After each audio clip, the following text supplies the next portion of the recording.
Alright, this will be a glass elevator at the Student Services Building here at ASU Tempe. This is a beautiful elevator. It's an 80s Dover from what it looks like. Look at those beautiful doors. Let's go to 3.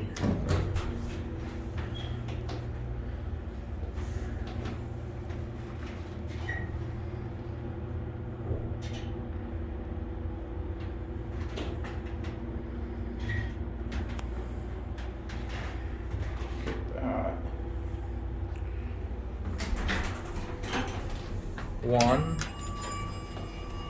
Sounds very 80s-ish.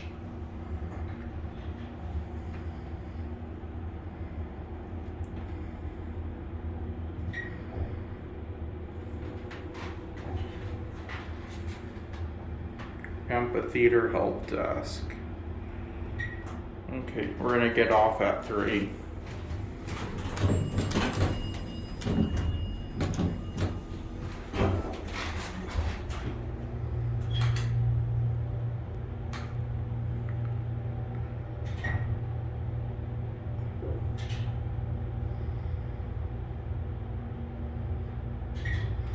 Let's get off here.